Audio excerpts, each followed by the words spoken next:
If you've blown an account in the past and you go back and look at what was the reason, what was the root cause that caused you to end up blowing that account, you'll realize that it always starts with overtrade. And even that particular day where you overtrade is not really where you lose most amount of your money, but that's really the root cause. It's what you do after. It's the decisions that we traders make after a certain day doesn't go in our favor. So today we're going to focus on how to avoid overtrading, because in the last couple of weeks, if you guys have noticed, it's very easy to overtrade. There's days where you're getting a lot of plays at the open, then there's days where you're getting nothing at the open, only midday plays, and then there's days where it's choppy throughout the whole day. So how do you avoid getting caught in sitting in front of the screen and overtrading? Today I'm going to break everything down for you guys. Hopefully this can help you avoid overtrading, because I try to limit myself from not taking more than 3 trades, because I've been in that cycle where I'm overtrading and I think I can make all my losses back in the next trade, and it doesn't work. Most traders think that their losses are coming from lack of having a good strategy. Their strategy was working for 2 weeks, 3 weeks, and on the 4th week it stops working. They think, wow, now my strategy is broken, it's not working. But the reality is the market might not be set up for the strategy that you're implementing at that particular time. I'll give you guys an example. Opening drives need some sort of a catalyst for us to take them. There has to be some sort of news that can push the stock up. It needs to show some sort of strength going into the open, and then you take that opening drive. If these things are not in place, the opening drive is not going to work out. Now, when I see this pattern happening, that the opening drives, there's no catalyst, there's no trade, and I'm still taking them, and I start blaming the opening drive setup, the strategy isn't broken, it's pretty much me. I'm taking the strategy when it's not meant to be taken. So when you start taking these trade setups or strategies when the market isn't set up for them, you're going to start ending up overtrading, because now you're taking the first trade, doesn't work out, you're gonna end up taking the next trade which isn't designed for that strategy as well, and you start going in this cycle of trying to make those losses back. So then it becomes very easy for you to overtrade, because now all your strategy, all your setups are failing, and rather than taking a step back, you're looking for it again and again and again, because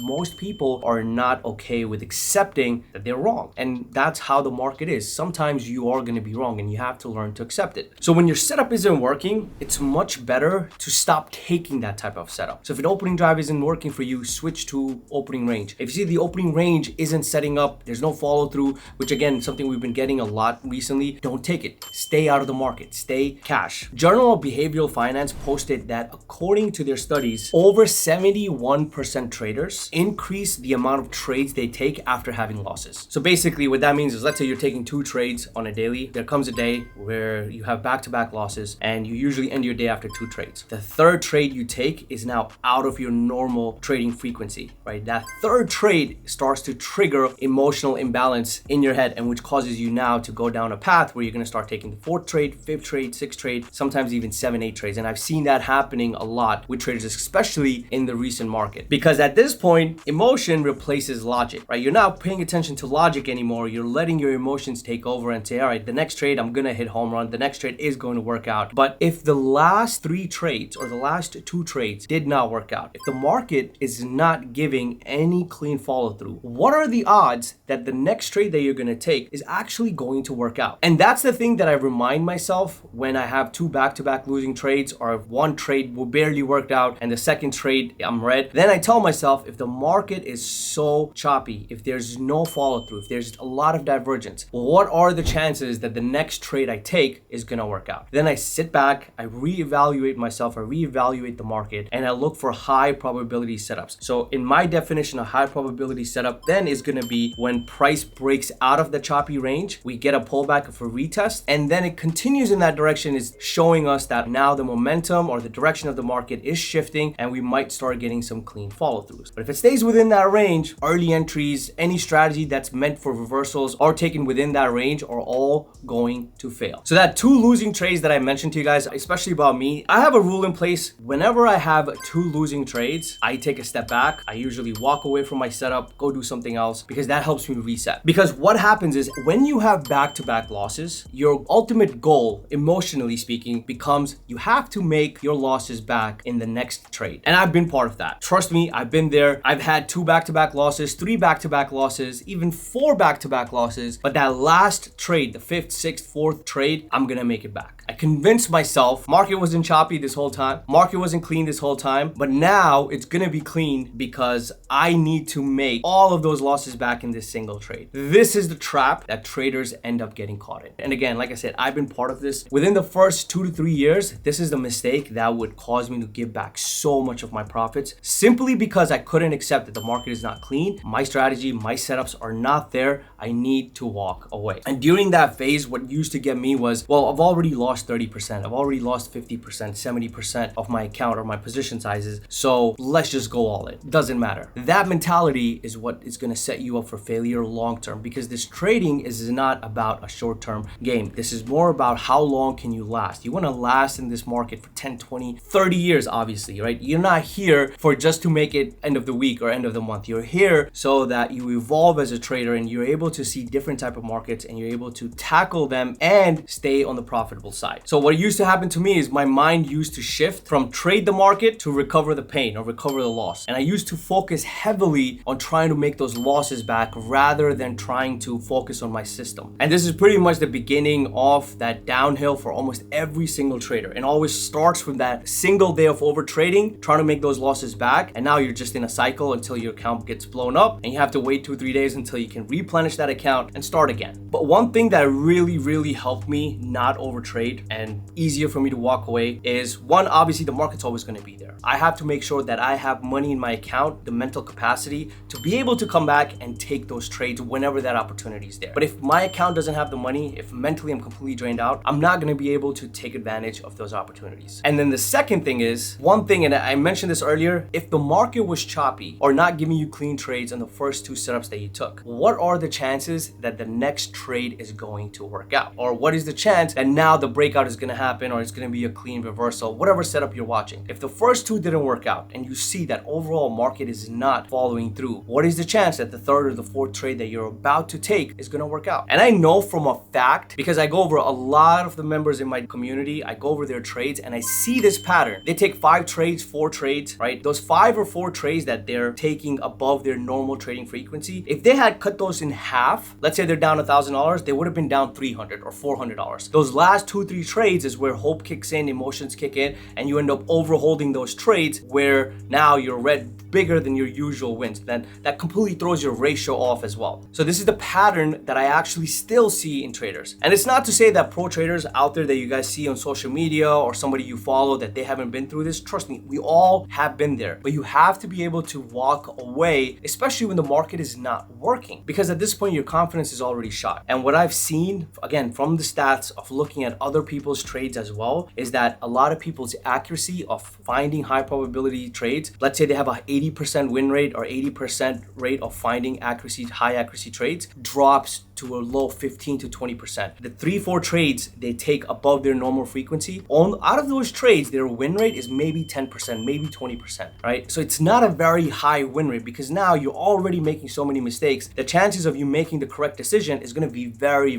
low. And this is based on stats. So if you actually go on your TradeZilla and you go over all of your previous trades, you'll see that this pattern is actually there. You're wrong on your first trade. Second trade, let's say, doesn't work out. The 3rd and 4th trade, majority of the time, is always red. They're almost never green. There's never a chance where I've seen it consistently happen where your 4th or 5th trade are actually green after having back-to-back losses. Maybe you'll have this happen once in a blue moon, but to say that it's gonna happen again and again and again consistently, that's an overstretch. That's where you have to understand that the more you sit in front of the screen and you take those trades, you're gonna dig a deeper hole, which is gonna be much harder to get out of. So how do you fix that? All right, you don't need to take 5, 7, 10 trades. When I see traders taking this many trades, I genuinely question, why are they taking 10 trades? So let's say if somebody has a 100K account, they've taken 10 trades and they're only up $3,000. Does it make sense for you to take 10 trades to make $3,000 with a 100K account that you're over trading for a very small return? Why not look for 1 to 3 high quality trades? What is a high quality trade? Have a checklist. This is what the setup has to have in order for me to go long, short, or take a reversal trade. If these things don't exist, don't take a trade. This is going to cut down your you're overtrading by a huge margin when you start looking for every single confirmation before you take a trade. So your edge isn't going to come from frequency. It's going to come from being selective. You have to be very, very selective with the trades you take. Give yourself a certain time. All right, if the market is choppy the first 15 minutes, I'm going to wait until 10. If the market is choppy until 10, I'm going to wait until 10:15. If it's still choppy, that's a sign that, hey, it's better if I just stay cash. I wait for the market to break out of the range, see some follow through before I actually jump in and take more trades. One thing that I've noticed is most traders, they don't lose because of the market. They lose because of how many trades they're taking. A lot of people have 2 first green trades and the last 3 trades they take are red, which they give back their daily profits plus previous week's profit or previous month's profit, all in a single day from overtrading. You guys have to learn to be happy with the profits you're getting. Go over your data, and that data is going to actually help you to evolve as a trader. Now, I've been getting a lot of comments about how to trade with a small account, and I've made a video on it, which I'll post in the description below. But I'm going to have a live small account trading class free for everyone. I'll start posting the link for you guys in the upcoming videos in the description, and I'll have a date for you guys pretty soon, because I feel like if you can change a lot of your habits starting from a small account, that is going to help you build a better foundation. Then you can start adding different type of strategies, start scaling out, sizing up, and all of those things as you get better and grow your account. Now, I've done countless amount of small account challenges, and I used to do them to actually help people in my community. You know, I thought I was helping them in terms of learning how to properly grow an account. But what I realized is a lot of people just kind of chase the fact that they can grow the account from 1,000 to 3,000, and then they don't really learn from that. So that's why I completely stopped. But I'm going to show you guys in this live webinar exactly what and how I would grow the account. And this method actually works for every single type of account size. So think of it as a blueprint that's going to help you focus on how to grow that account. So I hope this video helps you guys avoid overtrading, because trust me, overtrading is one of the biggest killers for growth. I'll see you guys in the next video.